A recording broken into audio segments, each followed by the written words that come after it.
Hello. In this session, what we're going to do is we're going to look at actually completing the project proposal form. So what we're going to do is we're going to look at basically the title, the aims, objectives, and all of the sections which are within the form that we need to fill in, or sorry, that you need to complete. Now bear in mind what we've said previously was about some of this may be directly transferable because you've actually selected a project that's already been identified by an academic. But let's go through what the form actually requires. So to do that, let's have a quick look at the form. And now this is downloadable from the week 1 area. Basically, this is a form, you download it, it's a Word document, and you go through and we have the various sections that need to be completed. This is the form that is actually given to the project supervisor and is used by the team to allocate supervisors.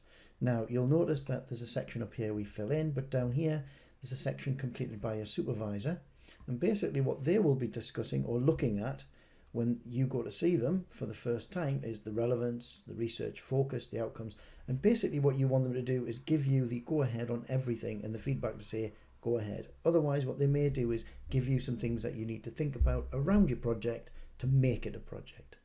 That actually gets your proposal underway and you can move on to doing the planning, which we'll cover later. But this is the form that needs to initially be filled in, and this is the starting point of getting the project rolling. Okay then, let's get going. So what are we going to look at first? Well, what we want to do is we want to get a title. Now the title should be something that is very self-explanatory. Basically, it should give you a very good idea, or anybody who reads it, of what's going on. It needs to be kept short.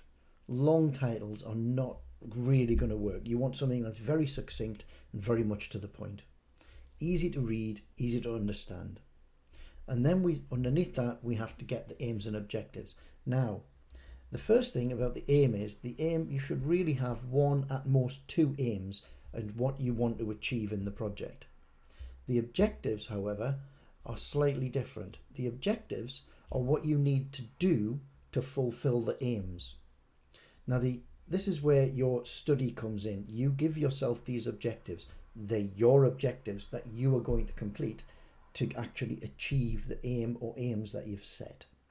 So that's the first 2 components that you need to complete on the form.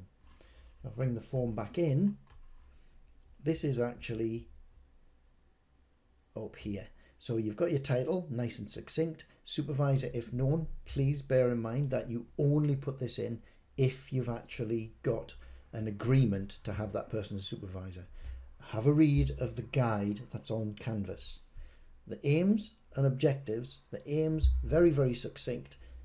It's best if it's a single aim, and then we have the objectives. Now the objectives have to be very, very specific, because these will be used in the actual planning stage that comes next. So let's have a look at that. Objectives need to be what we call SMART, which means they're very specific and they're measurable. Also, you need to make sure that they're achievable, they're relevant to what you actually want to achieve, and they are time bound. There are constraints that you can meet. You will find that objectives very often in your planning stage will become an actual milestone, but we'll cover that later.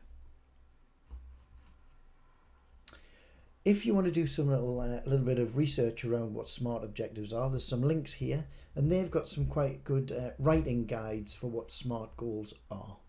But specifically, when we say SMART, what we mean is, first of all, it's something very, very specific.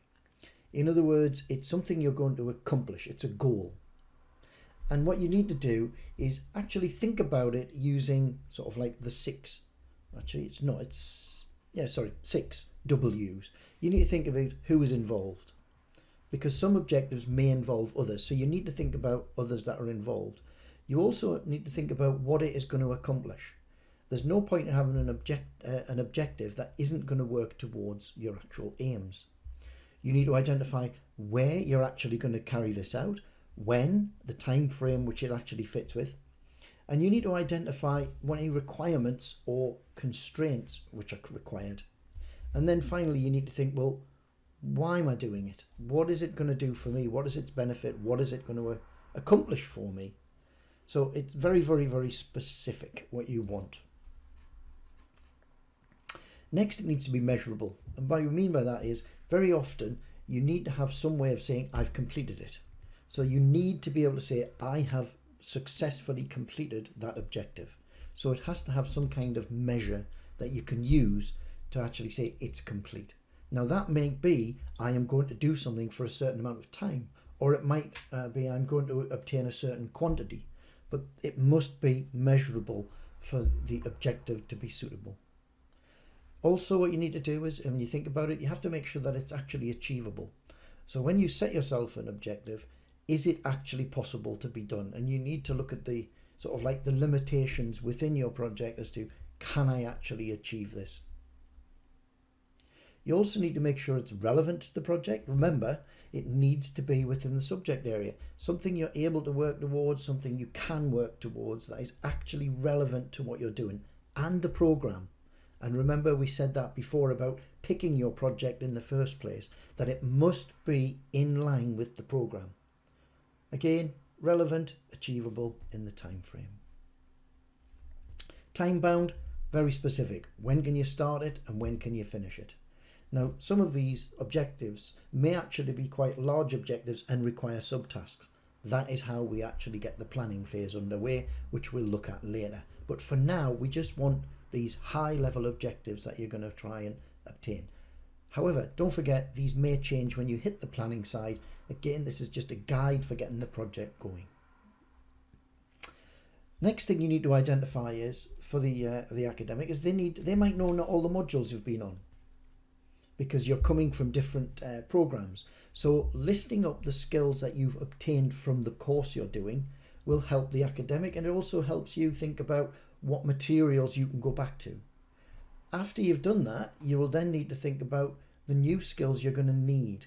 In other words, what am I going to have to learn as part of this project to take this project further? And it's always good to have a little part of your project that has this. At this stage though, you're only guessing what you're going to need, but a good guess can help your supervisor when they're considering how they're going to help you in the project and what guidance they're going to give you. So try and identify anything that you don't have. So for instance, maybe you're looking at a data science project and you say, well, I've never looked at Jupyter Notebooks, I want to look at them.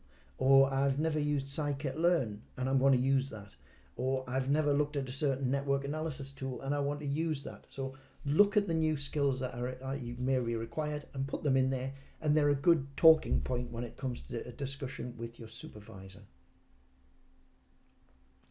What you have to make sure though is you identify in this form the research element. Make it very, very specific what question you're trying to answer. You've got this title, but what you want is you want to also have the question. Think about a question that you want to answer, and that is the focus of what you're going to do.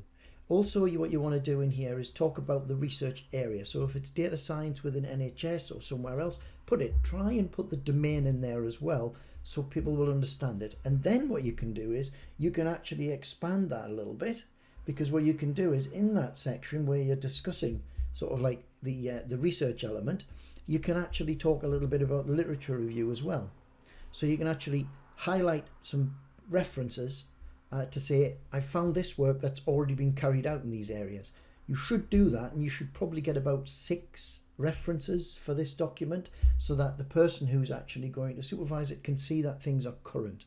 Again, this is covered in more detail in the guide, so give that guide a good read. It's also useful in here for you to be able to identify the work that's going to be required as well, the practical elements which comes next. Basically, what you're going to do in the practical work. What is it you're going to do or build or configure?